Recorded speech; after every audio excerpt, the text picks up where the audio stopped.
اعوذ باللہ من الشیطان الرجیم، بسم اللہ الرحمن الرحیم۔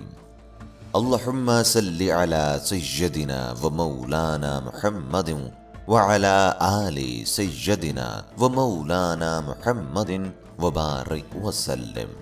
کلی جب دکھاتی ہے سحر عارض رنگیں اپنا، کھول دیتی ہے کلی سینہ زریں اپنا۔ جلوہ آشام ہے یہ صبح کے مے خانے میں، زندگی اس کی ہے خورشید کے پیمانے میں۔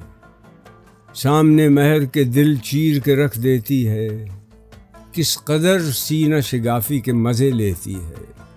میرے خورشید کبھی تو بھی اٹھا اپنی نقاب، بہر نظارہ تڑپتی ہے نگاہ بیتاب۔ تیرے جلوے کا نشیمن ہو میرے سینے میں، عکس آباد ہو تیرا میرے آئینے میں۔ زندگی ہو تیرا نظارہ میرے دل کے لیے، روشنی ہو تیری گہوارہ میرے دل کے لیے۔ ذرہ ذرہ ہو میرا پھر طرب اندوز حیات، ہو عیاں جوہر اندیشہ میں پھر سوز حیات۔ اپنے خورشید کا نظارہ کروں دور سے میں، صفت غنچہ ہم آغوش رہوں نور سے میں۔ جان مضطر کی حقیقت کو نمایاں کر دوں، دل کے پوشیدہ خیالوں کو بھی عریاں کر دوں۔ پہلا حصہ معنی۔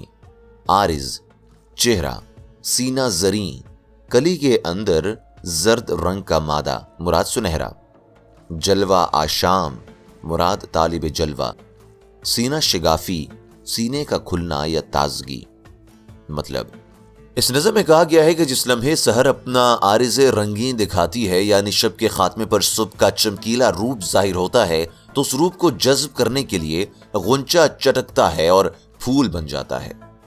دیکھا جائے تو یہ غنچہ صبح کے وقت حقیقی معنوں میں اپنا جلوہ دکھاتا ہے اور طلوع ہوتے ہوئے آفتاب کی کرنوں سے اپنا دامن بھر لیتا ہے۔